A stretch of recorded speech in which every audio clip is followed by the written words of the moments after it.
Assalamualaikum class 9 science के students. I am Nasir Ilyas and today I am going to start exercise 1.5 and our topic is find determinant of the following matrices. जी इसका question number 1 है, हमें determinant find करना है. तो determinant find कैसे करेंगे आइए सीखते हैं जी.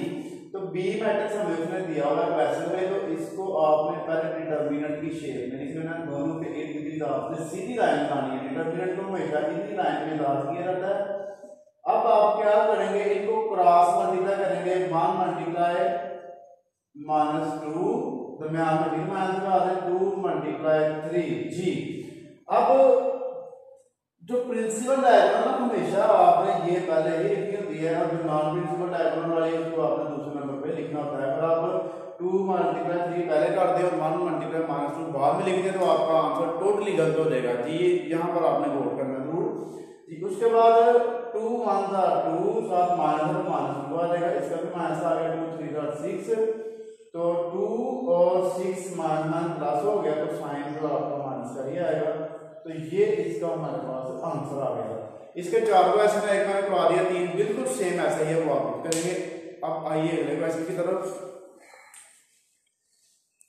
तो जी ये हमारे पास question number 2, find which of the following matrices are singular or non singular. जी सिंगुलरिटी हमने जब फाइंड करनी होगी तो हम भी फिर भी उसका डिटर्मिनेंट ही फाइंड करेंगे. तो डिटर्मिनेंट फाइंड करने के लिए आप क्या करेंगे, सेम वही मेथड पहले ए दिया हुआ है, ए को सीधी लाइन में लिख दिया, फिर क्रॉस मल्टीप्लाई करना. 2 4 और 2 6 2 4 8 2 6 12.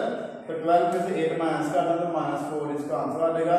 अगर इसका आंसर 0 आ जाएगा तो ये होगा सिंगुलर. अगर आंसर 0 ना आएगा तो ये होगा नॉन सिंगुलर जी. तो इधर हमारे पास जो आंसर आ रहा है वो आ रहा है जी 4. तो ये नॉन 0 है, ये 0 नहीं है तो ये होगा नॉन सिंगुलर. अब दूसरा क्वेश्चन देखो मैंने दिया आपके लिए देखने d = 5 -10 -2 4.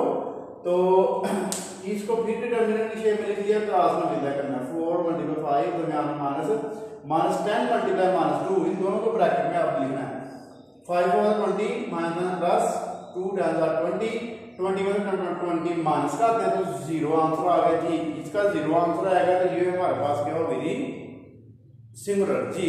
इसका आंसर 0 आ जाएगा तो वो हमारे पास आ जाएगी सिंगुलर. आइए आपको एक और टॉपिक में करवा दूं जो बुक में फिलहाल क्वेश्चन तो नहीं है लेकिन वो कॉन्सेप्ट आपके लिए करना जरूरी है. आइए वो करते हैं.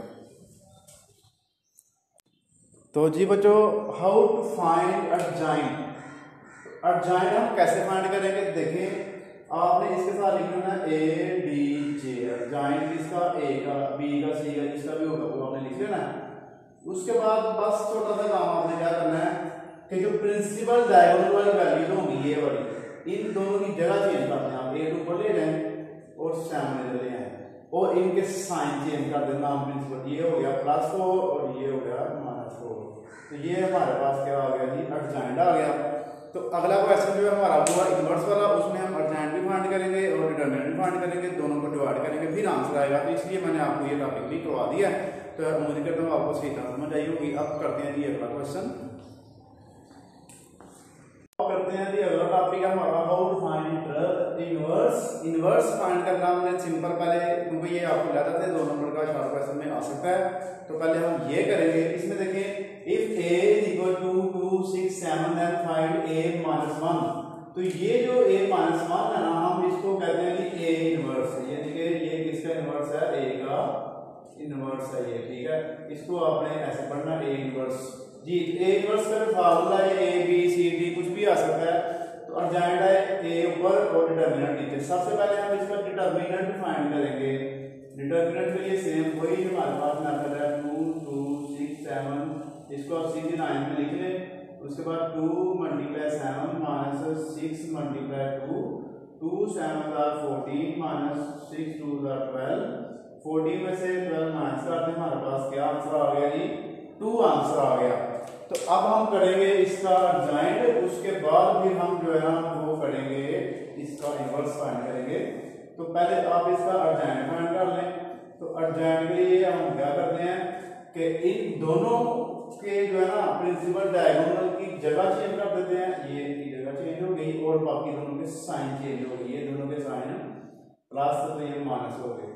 अब हम क्या करेंगे a - 1 है तो उसका जो फार्मूला हमारे पास अर्जाइंड ए ऊपर और डिटर्मिनेंट ए का नीचे, तो हम अर्जाइंड ऊपर लगा लेंगे इसका और डिटर्मिनेंट जो है वो 2 आया वो नीचे लगा लेंगे।